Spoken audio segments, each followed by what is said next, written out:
اس دعا کے ساتھ آغاز کرتے ہیں کہ اللہ تعالیٰ قرآن پاک کا صحیح فہم عطا فرمائے، اس پہ عمل کی توفیق عطا فرمائے، اس کا پڑھنا پڑھانا سیکھنا سکھانا ہمارے حق میں حجت بنائے، ہمارے خلاف حجت نہ بنائے۔ اللہ تعالیٰ کا بہت زیادہ شکر ادا کرتے ہوئے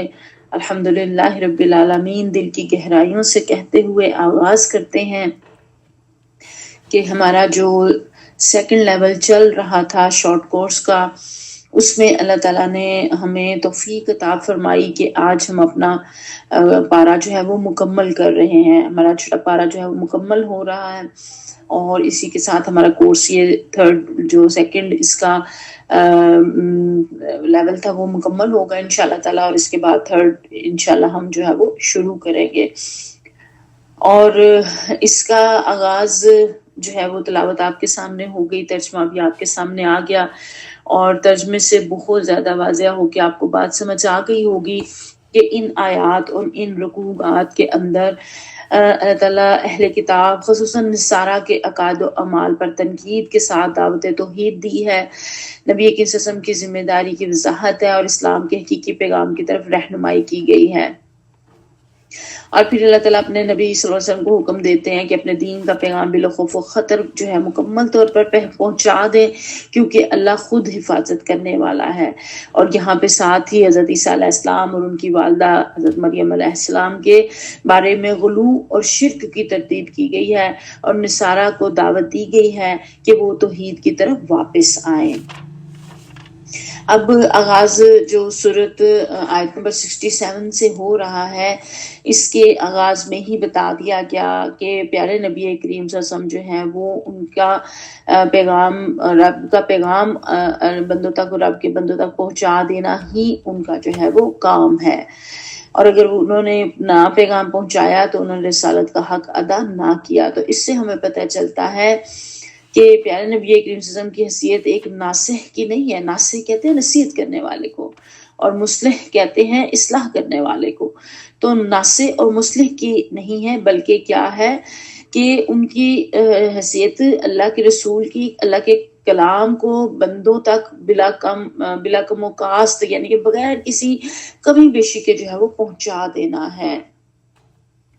اور یہاں پہ کھول کے اس آیت کے اندر جو ہے وہ یہ بات بتا دی گئی، اور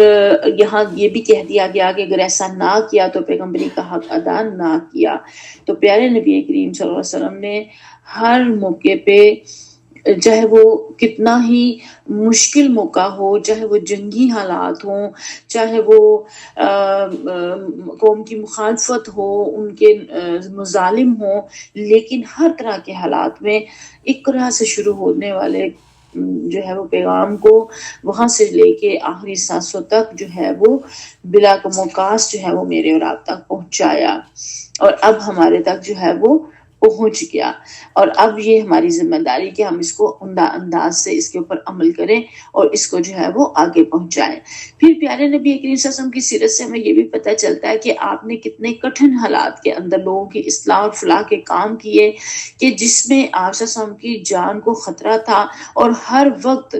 آپ میں سے جو بھی ساتھی سیرت ساتھ پڑھ رہے ہیں، سورت کورس کر رہے ہیں، تو وہ جانتے ہیں کہ کتنے مشکل حالات ہیں کہ جس میں پیارے نبی کریم صلی اللہ علیہ وسلم جو ہے وہ پیغام پہنچا رہے ہیں۔ مکہ کے جو 13 سالہ زندگی ہے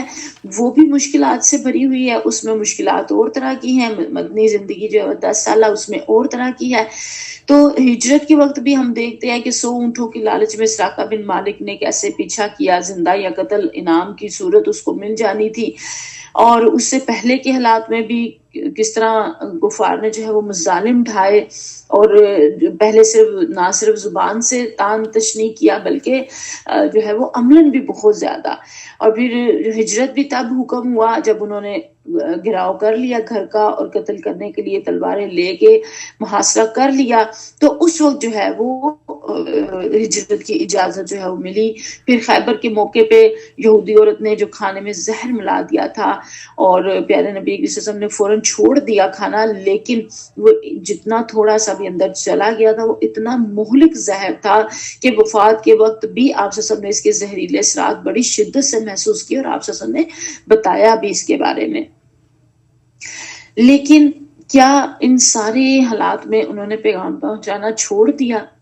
نہیں، بلکہ جتنے جتنے بھی مشکل حالات آتے چلے گئے، ان ہر طرح کے حالات میں نئی سے نئی حکمت عملی بنا کے پیغام کو پہنچانے کی کوشش کی اور پیغام پہنچایا۔ پھر اگلی آیت میں 68 میں اللہ تعالیٰ فرماتے ہیں کہ اہل کتاب تم ہرگز کسی اصل پر نہیں ہو جب تک کہ تورات اور انجیل اور دوسری کتابوں کو قائم نہ کرو جو تمہارے رب کی طرف سے تمہاری طرف جو ہے وہ نازل کی گئی ہیں۔ اب یہاں تورات اور انجیل کو جو ہے وہ پڑھنا نہیں کہا گیا اور اس کی پیروی کرنا نہیں کہا گیا، بلکہ کیا کہا گیا؟ قائم کرنا۔ تقیم التوراۃ والانجیل، یہ الفاظ استعمال ہوئے ہیں قرآن پاک کے اندر۔ تو اب یہاں پہ آپ تورات اور انجیل کی جگہ پہ آپ یہاں پہ قرآن لگا کے اس ترجمے کو پڑھیں تو اللہ کیا کہہ رہے ہیں؟ اے اہل قرآن تم ہرگز کسی اصل پر نہیں ہو جب تک کہ تورات اور انجیل اور ان دوسری کتابوں کو قائم نہ کرو جو تمہارے رب کی طرف سے تم پر نازل کی گئی ہیں۔ تو یہاں تورات اور انجیل ہے اور یہاں پہ پھر ہم قرآن لگا دیں، اے اہل قرآن، اور پھر تم کسی اصل پر نہیں ہو جب تک کہ قرآن کو قائم نہ کرو جو تمہارے رب کی طرف سے نازل کیا گیا۔ تو میں اور آپ جو ہیں وہ تب تک اللہ کی نظر میں جو ہے وہ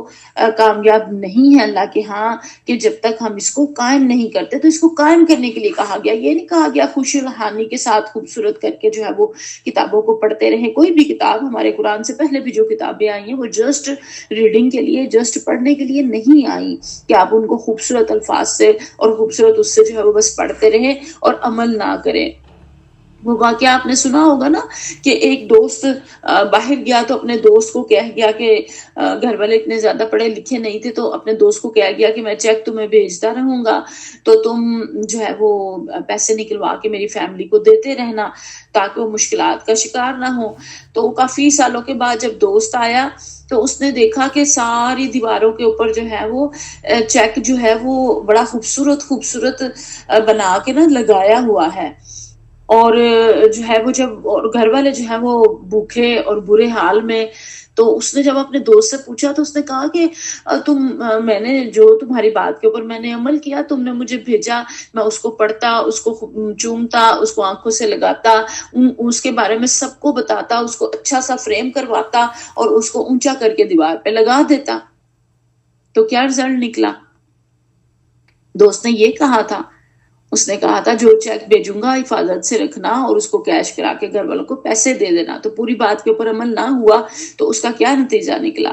تو یہ واقعہ جو ہے وہ بات سمجھانے کے لیے ہے کہ جو میرے اور آپ کے پاس رب کا پیغام ہے اس کو صرف چوم چاٹ کے اونچا رکھ دیں گے، خوبصورت غلافوں میں لپیٹ کے اور کھول کے نہیں پڑھیں گے اور سمجھنے کی کوشش نہیں کریں گے، تو ہم اس سے جو اس کے اندر خزانہ چھپا ہوا ہے، جو اس کے اوپر جو اس میں ہیرے جواہرات جو ہیں وہ چھپے ہوئے ہیں، وہ ہم تک کیسے پہنچیں گے؟ وہ نور جو قرآن کے اندر ہے اس کی روشنی کیسے ہمارے تک پہنچے گی؟ کیسے دنیا روشن ہوگی؟ کیسے آخرت روشن ہوگی؟ وہ تو ویسے کا ویسے خوبصورت سا لگا دیا تو وہ تو لگا ہوا ہے، پھر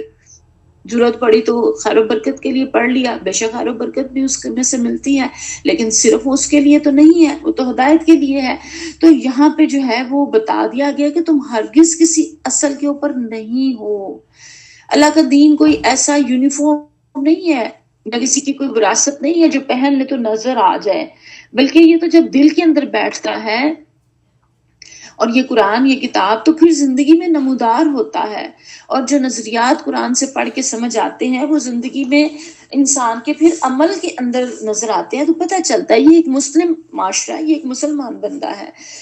اور پھر مسلمان کو کیا چاہیے کہ وہ اسی طرح سے اس پیغام کو، جیسے اللہ کا حکم ہے کہ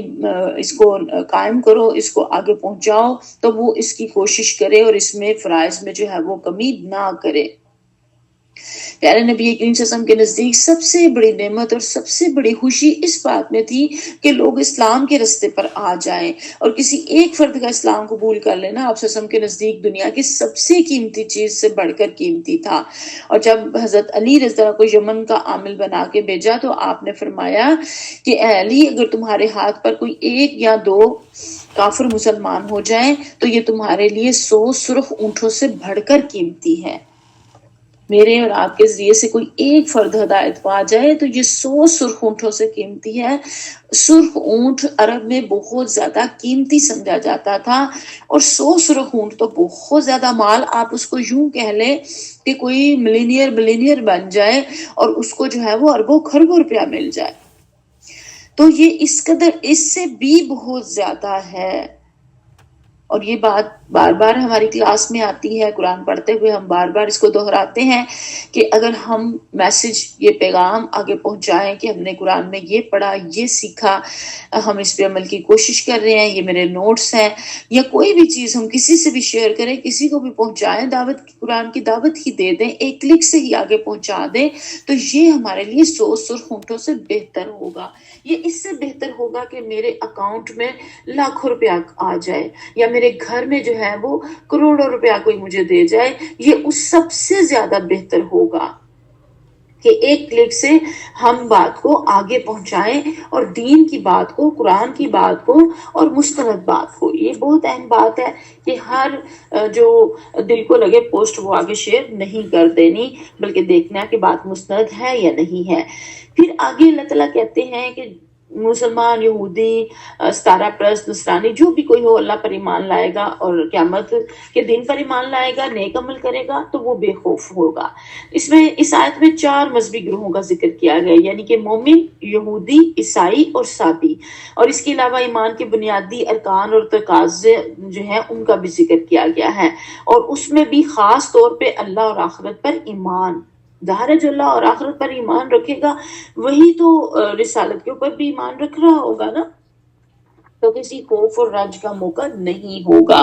خوف انسان کو کس چیز کا ہوتا ہے؟ خوف انسان کو ہوتا ہے آنے والے وقت کا، جو اس نے نہ دیکھا ہو، مستقبل کا خوف ہوتا ہے، کہیں ایسا نہ ہو جائے، کہیں ویسا نہ ہو جائے۔ اور رنج اور دکھ غم کس کا ہوتا ہے؟ جو گزر جاتا ہے، ماضی کا۔ آپ دیکھیں نا، ماضی کا دکھ اور غم لگا رہتا ہے انسان کو کہ انہوں نے کیا کیا، کہ جو رسول، جو پیغمبر آتے، جو ان کی اصلاح کے لیے آتے، جو ان کی ہدایت کے لیے آتے، جو ان کو سیدھے راستے کی رہنمائی کرنے کے لیے آتے، انہی کو جو ہے وہ قتل کر دیتے اور جھٹلاتے اور نکال دیتے۔ امام رازی نے اس آیت کی تفسیر، رحمت اللہ علیہ نے اس آیت کی تفسیر کرتے ہوئے لکھا ہے کہ بنی اسرائیل پہلی مرتبہ حضرت زکریا علیہ السلام، حضرت یحییٰ علیہ السلام اور حضرت عیسیٰ علیہ السلام کے زمانے میں مکمل طور پہ اندر بہرے پن کا شکار ہوئے، انہوں نے بات سن کے نہ دی، اور دوسری دفعہ پھر نبی کریم صلی اللہ علیہ وسلم کے زمانے میں، اور اتنی مخالفت کی، اتنی مخالفت کی، اور بات کو مان کر نہ دیا۔ اور پھر یہودی بار بار عہد شکنی اور سازشوں کی وجہ سے غزوہ خندق کے بعد نبی کریم صلی اللہ علیہ وسلم نے ان کو ہمیشہ کے لیے سرزمین عرب سے نکال دیا، اور آج تک وہاں سے نکلے ہوئے ہیں اور وہاں پہ جانے کی کوششوں میں لگے ہوئے ہیں۔ اور ان کی یہاں پہ خاص طور پہ عیسائیوں کا جو ہے وہ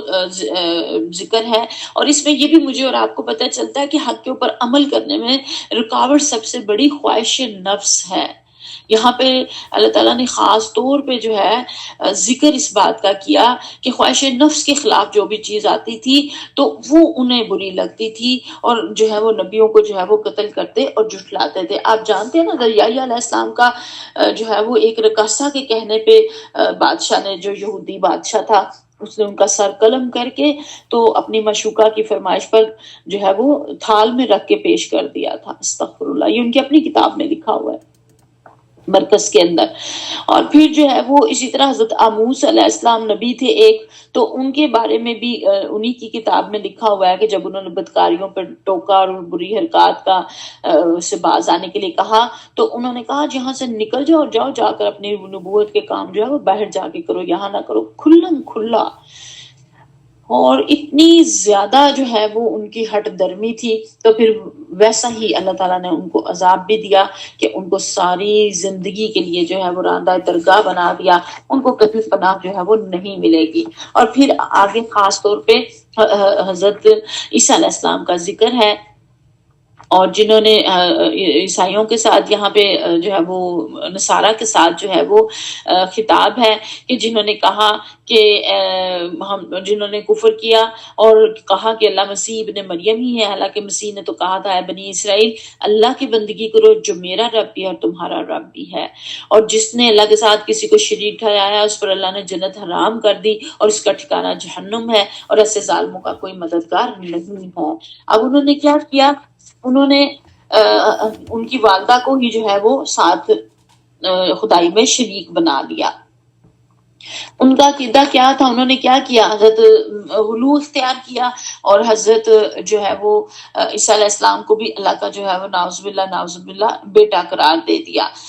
اور پھر وہ توحید کو بھی مانتے ہیں اور ان تینوں کو بھی ٹرائنگل بنا لیا، جو ان کو بھی حضرت عیسیٰ علیہ السلام کو اور حضرت مریم کو بھی اور ساتھ خدا کو بھی۔ تو یوں انہوں نے اس طرح سے ایسے گورکھ دندے میں یہ پھنسے کہ ان کا جو ہے وہ اس میں سے آج تک یہ نکل نہیں پائے۔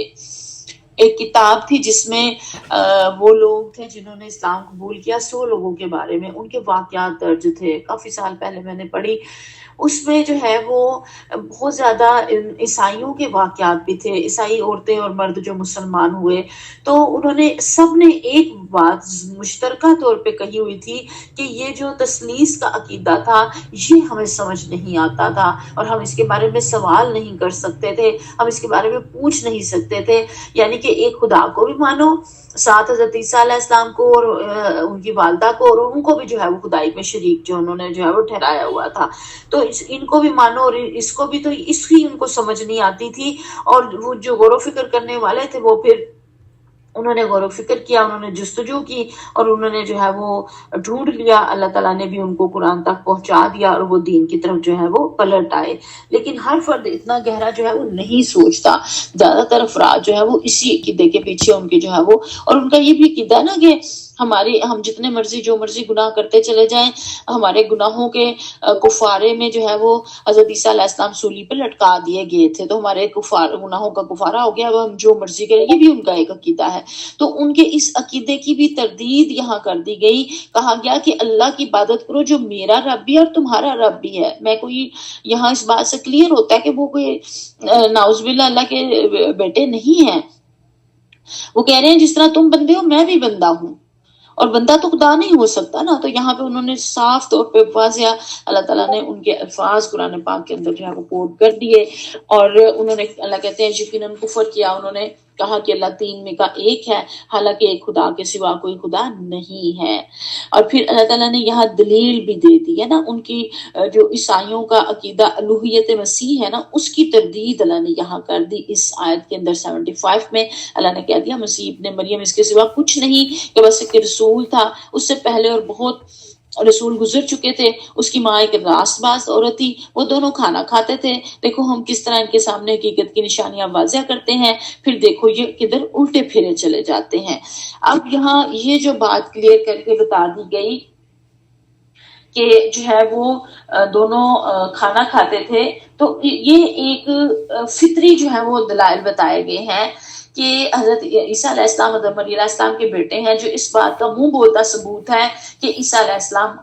خدا جو ہے وہ نہیں ہے، کیونکہ انہیں ان کی والدہ حضرت مریم نے جو ہے وہ جنم دیا۔ اور سورہ آل عمران میں پیچھے ہم پڑھ چکے آیت نمبر 34 سے 60 تک، حضرت عیسیٰ علیہ السلام کی نانی نے کیسے نظر مانی اور کیسے پھر حضرت عیسیٰ علیہ السلام کو اوپر اٹھایا گیا، کیسے ان کی پیدائش، اور وہ سارا واقعہ پیچھے تفصیل سے آیا تھا نا، اس کے اندر ہم نے سارا پڑھا۔ اب حضرت عیسیٰ علیہ السلام کی والدہ جو کھانا کھاتی ہیں اور وہ خود بھی کھاتے ہیں، تو یہ انسانوں کی خصوصیات ہیں، یہ بشریت کی سب سے بڑی دلیل ہے جو اللہ تعالیٰ نے یہاں پہ دی ہے۔ جو کھانا کھانے کی محتاج ہوگی ذات، وہ خدا کیسے ہو سکتی ہے؟ تو خدا کو تو ان ساری چیزوں کی کوئی حاجت نہیں ہے، کھانا کھانا ایک محتاجی کی علامت ہے، تو خدا تو محتاج نہیں ہے، وہ تو الصمد ہے، بے نیاز ہے، اس کو تو وہ تو محتاج نہیں ہے، وہ تو خود دینے والا ہے، داتا ہے۔ اللہ کی شان تو اللہ الصمد ہم نے پڑھی، اللہ بے نیاز ہے، اور جو بے نیاز نہ ہو بلکہ محتاج ہو تو وہ خدا کیسے ہو سکتا ہے؟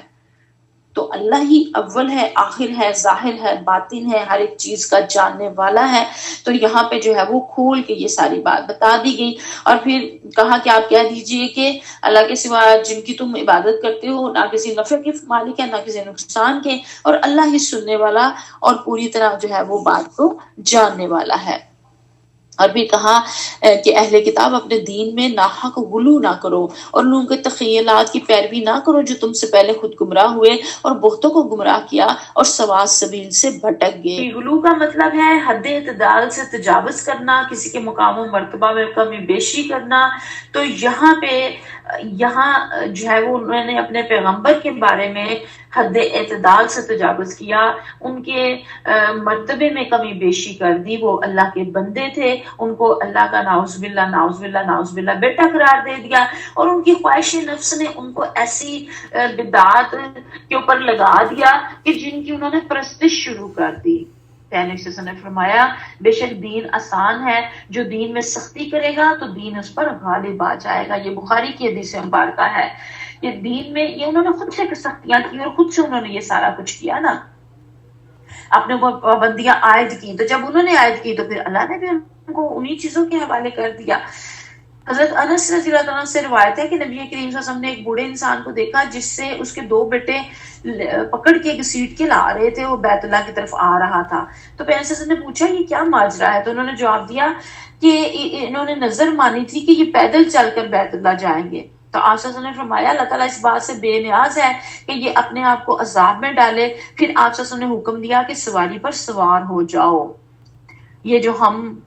منتیں الٹی سیدھی مان لیتے ہیں نا، پیدل وہاں تک جائیں گے اور وہاں تک جائیں گے اور یہ کریں گے اور وہ کریں گے، اللہ کو ان چیزوں کی تو حاجت نہیں ہے۔ ہم سیدھے سیدھے جو اللہ نے احکامات نازل کرتی ہیں اس کے اوپر عمل کریں تو ہم اللہ کا قرب حاصل کر لیں گے، ہم اللہ کے قریب ہو جائیں گے، ہم اللہ کے پسندیدہ بندے انشاءاللہ بن جائیں گے۔ لیکن اگر اپنی مرضی سے اپنے اوپر عائد کریں گے چیزیں تو یہ غلو ہے، خود سے گھڑ لینا اور پھر اس کو دین کا حصہ بنا دینا۔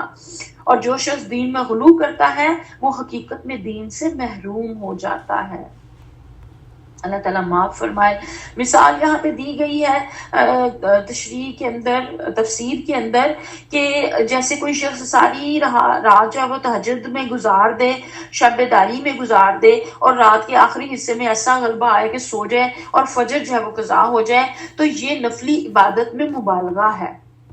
اور یہی غلو ہے، اپنی مرضی سے جو ہے وہ اس کو اور کا اور کچھ بنا لینا۔ ظاہر فرائض مقدم ہے نا، تو پیارے صلی اللہ علیہ وسلم نے فرمایا میری شان میں اس طرح مبالغہ نہ کرنا جیسے عیسائیوں نے ابن مریم کی شان میں مبالغہ سے کام لیا تھا۔ میں تو اللہ کا بندہ ہوں، لہٰذا مجھے عبداللہ اور رسول اللہ کہو۔ یہ بخاری کی حدیث مبارکہ جو میں نے آپ کے سامنے رکھی۔ پیارے نبی کریم صلی اللہ علیہ وسلم نے غلو سے بڑی سختی سے منع فرمایا اپنی امت کو۔ حضرت عبداللہ بن مسعود رضی اللہ عنہ سے روایت ہے کہ نبی کریم صلی اللہ علیہ وسلم نے فرمایا اور 3 بار ارشاد فرمایا غلو کرنے والے ہلاک ہو گئے۔ یہ مسلم کی حدیث مبارکہ ہے۔ اور پھر کیا ہے کہ سوا سبیل سے بھٹک گئے، سیدھے راستے سے، جو اللہ تعالیٰ نے ایک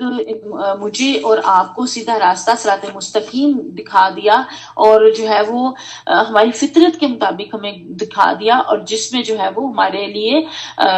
فلاح و بہبود ہے۔ اور پھر اللہ تعالیٰ نے اگلی آیت میں فرمایا کہ بنی اسرائیل میں سے جن لوگوں نے کفر کی راہ اختیار کی ان پر داؤد علیہ السلام اور عیسیٰ ابن مریم کی زبان سے لعنت کی گئی، کیونکہ وہ سرکش ہو گئے تھے اور زیادتیاں کرنے لگے تھے، انہوں نے ایک دوسرے کو برے افعال سے روکنا چھوڑ دیا تھا۔ اب آپ دیکھیں کہ ہر قوم کے اندر جو ہے وہ بگاڑ کہاں سے پیدا ہوتا ہے؟ آغاز میں تو چند لوگ کرتے ہیں، اور اگر قوم کا اجتماعی ضمیر زندہ ہو تو وہ بگڑے ہوئے لوگوں کو دبائے رکھتی ہے، منع کیے رکھتی ہے، اور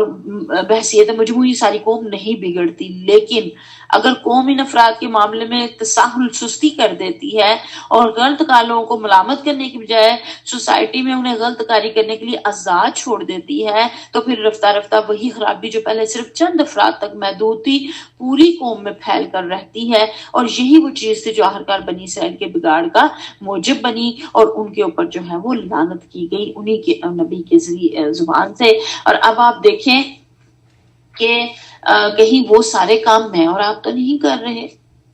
کہیں ایسا تو نہیں ہے یہ امر بالمعروف اور نہیں عن المنکر کا فریضہ جو پہلی امت کو دیا گیا تھا، بنی اسرائیل کو دیا گیا تھا، تو انہوں نے چھوڑ دیا، تو کیا وہی سارا کچھ ہم تو نہیں کرنا شروع ہو گئے؟ کہیں ہم نے بھی تو نہیں یہ فریضہ چھوڑ دیا؟ اور یہ فریضہ ادا کرنا پھر یہ نہیں ہے کہ کسی کو بڑا جو ہے وہ ڈنڈا مارنا اور بڑا اس کو جو ہے وہ زبردستی روکنا، بلکہ نہیں، بلکہ بڑی حکمت کے ساتھ، بڑی محبت کے ساتھ، بڑے طریقے کے ساتھ اس کو جو ہے وہ پیغام کو پہنچانا آگے۔ تبلیغ کی بھی جو ہے نا حکمت ہوتی ہے۔ اور پھر نبی کریم صلی اللہ علیہ وسلم نے فرمایا،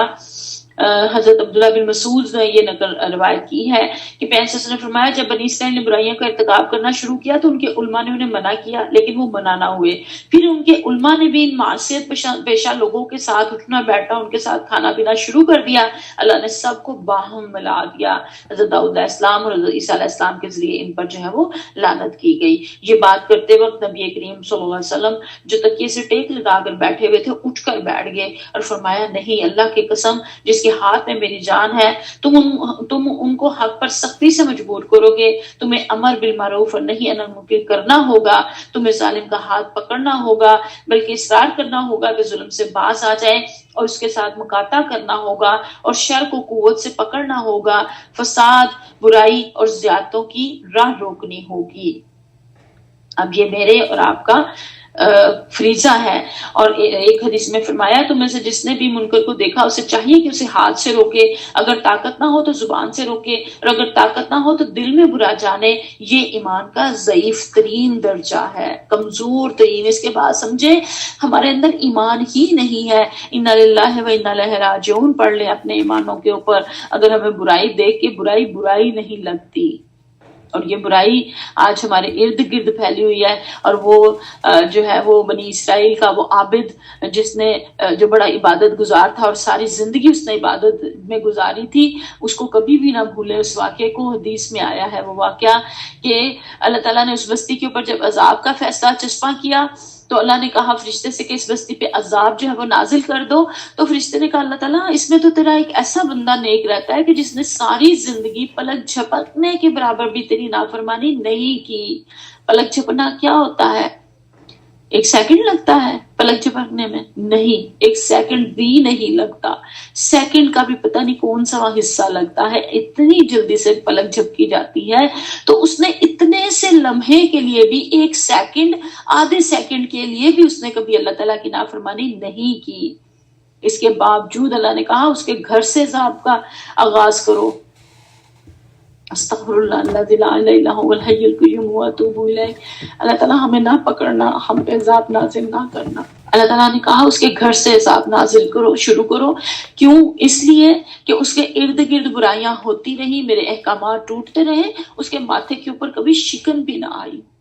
اس کے چہرے کا رنگ بھی کبھی متغیر نہ ہوا۔ یعنی کہ کوئی چیز آپ کو بری لگے تو آپ کے چہرے کا رنگ متغیر ہوتا ہے نا، تبدیل ہوتا ہے، چینج ہوتا ہے۔ آپ کو دیکھ کے غصہ آئے تو چہرہ سرخ ہو جاتا ہے، اور کبھی رنگ بھی نہ بدلا، ماتھے پہ شکن بھی نہ آئی۔ ماتھے پہ شکن بھی تب آتی ہے نا، تیوری انسان تب چڑھاتا ہے جب اس کو کوئی چیز بہت ناگوار لگتی ہے، بہت بری لگتی ہے۔ تو اتنا بھی نہ کبھی ہوا۔ یہاں مجھے اور آپ کو رک کے اس آیت کے اوپر اپنا جائزہ لینا ہے، اپنا احتساب کرنا ہے کہ کہیں ہم ان کا شکار تو نہیں ہو گئے۔ نبی اکرم صلی اللہ علیہ وسلم نے فرمایا، امام احمد میں ہے کہ صحابی نے فرمایا کہ آپ صلی اللہ علیہ وسلم سے میں نے سنا کہ اللہ خاص گناہگاروں کی وجہ سے عام لوگوں کے عذاب میں مبتلا نہیں کرتا، ہاں جب وہ اپنے درمیان برائی کو دیکھیں اور اس کے خلاف احتجاج نہ کر سکتے ہوں مگر نہ کریں، اگر وہ ایسا کریں گے تو اللہ خاص مجرموں کی وجہ سے عام لوگوں کو بھی مبتلا عذاب کر دیتا ہے۔ اور پھر جو ہے وہ اللہ معاف فرمائے ساری عذاب کی لپیٹ میں جو ہے وہ آ جاتے ہیں۔ اور یہ حدیث تو آپ سب نے سنی پڑی کہ بہترین جہاد ظالم بادشاہ کے سامنے کلمہ حق کہنا ہے، اور برائی جو ہے وہ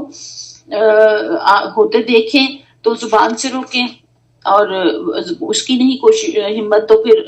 پہلے ہاتھ سے روکیں، ہاتھ سے نہیں روک سکتے تو زبان سے، اور زبان سے نہیں تو پھر دل میں برا جانے۔ اور اس کا یہ ہرگز مطلب نہیں ہے کہ ہم دوسروں کے اوپر تان اور طنز اور تنقید کرنا شروع ہو جائیں اور برا بھلا کہنا شروع ہو جائیں اور کہیں کہ برائی یہ اور یہ تم کر رہے ہو اور اس کو میں منع کرتا ہوں، روکتا ہوں۔ نہیں، بتانا اور سمجھانا بڑی محبت اور حکمت کے ساتھ ہے. دل میں اس کو برا بھی سمجھنا ہے، لیکن اس کو بڑے تبلیغ کی مکمل حکمت کے ساتھ جو ہے وہ اس بات کو آگے پہنچانا ہے. اور پھر یہاں پہ اللہ تعالیٰ نے واضح کھول کے جو ہے وہ بات جو ہے وہ بتا دی کہ یہ سارا کچھ اس وجہ سے ہوا کہ انہوں نے ایک دوسرے کو برے افعال کے ساتھ روکنا چھوڑ دیا، اور برا طرز عمل تھا جو انہوں نے اختیار کیا. اور بہت سے لوگ ایسے جو ہیں کرتے ہیں اور پھر وہ دائمی عذاب میں مبتلا ہوئے. اور اللہ کہتے ہیں کہ اہل ایمان کے مقابلے میں کافروں کو اپنا رفیق نہ بنائے، مگر ان میں سے بیشتر لوگ خدا کی اطاعت سے نکل چکے ہیں. اور پھر جیسے آغاز میں دیکھیں بند ٹوٹے نا تو وہ تھوڑا شگاف ہوتا ہے، اس کو بندہ جلدی سے ٹھیک کرے وہ ٹھیک ہو جاتا ہے. لیکن بند اگر ٹوٹ جائے اور پانی بہ نکلے، سیلاب آ جائے، پھر اس کو روکنا مشکل ہو جاتا ہے. تو برائی آغاز ہی میں اگر دبا دی جائے تو دب جاتی ہے، ورنہ وہ پھیل جاتی ہے، اور پھیلنا جو ہے وہ جب پھیل جاتی ہے تو اس کو کنٹرول کرنا جو ہے مشکل ہو جاتا ہے. بالکل ایسے جیسے کوئی ایک مریض ہو، 2-3 مریض ہو تو ان کو دوائی شوائی دیں، آرام آ جائے، میڈیسن استعمال کریں، فرق پڑ جائے تو ٹھیک ہو جائیں، شفا یاب ہو جائیں. لیکن اگر ان کا دھیان نہ کیا جائے تو وہ وبا سب طرف پھیل جائے تو پھر سارے اس کے لپیٹ میں آ جاتے ہیں. پھر یہاں پہ ان کا ذکر کرتے کرتے اللہ تعالیٰ نے یہاں یہ بھی آخری اس آیت میں، آیت نمبر 82 میں آ گئی بات کہ اہل ایمان کی عداوت میں سب سے زیادہ یہود اور مشرکین کو سخت تم پاؤ گے نا، اور ایمان لانے والوں کے لیے دوستی میں قریب ان لوگوں کو پاؤ گے جنہوں نے کہا کہ ہم نصارہ ہیں. یہ اس وجہ سے کہ ان میں عبادت گزار عالم اور تارک الدنیا فقیر پائے جاتے ہیں، اور ان میں غرور نفس نہیں ہے. یعنی کہ جو تارک الدنیا ہو چکے، عبادات میں لگ چکے عیسائیوں میں سے، اور کچھ ان میں جو ہے وہ نرم دل بھی ہیں. اور اس کے اہم جو نکات ہیں وہ ہم دیکھ لیتے ہیں جو ہم نے پڑھے کہ رسالت کی تکمیل کا حکم کے پیغام جو ہے وہ اللہ کا پیغام پیارے سے سما کے جو ہے وہ واضح پہنچا دے، چاہے کتنی ہی مخالفت کیوں نہ ہو. اور پھر یہاں پہ اللہ تعالیٰ نے نبی کی قسم کی حفاظت کا خود جو ہے وہ ذمہ لیا، اور اہل کتاب کو دعوت دی گئی کہ تورات اور انجیل پر ایمان لانے کے باوجود وہ اس سے ہدایت نہیں لے رہے اور اصل دین اسلام کی طرف جو ہے وہ آ جائیں. اور توحید کی وضاحت کر دی گئی کہ حضرت عیسیٰ علیہ السلام کو الہ بنانے کی تردید کی گئی کہ وہ اللہ کے بندے اور رسول، اور ان کی والدہ بھی، اور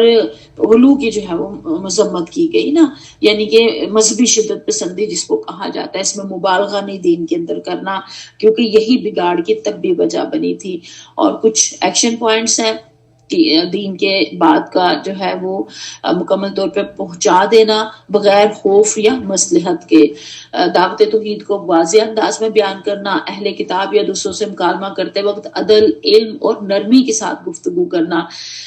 اللہ کی حفاظت پر یقین رکھنا، جب دین کے کام میں مشکلات آئیں تو اس کے اوپر مضبوطی سے ڈٹ جانا، اور اللہ کے ساتھ، قرآن و سنت کے ساتھ اپنی وابستگی کو مضبوط رکھنا تاکہ بگاڑ سے بچا جا سکے. خرابی اور برائی سے بچنے کا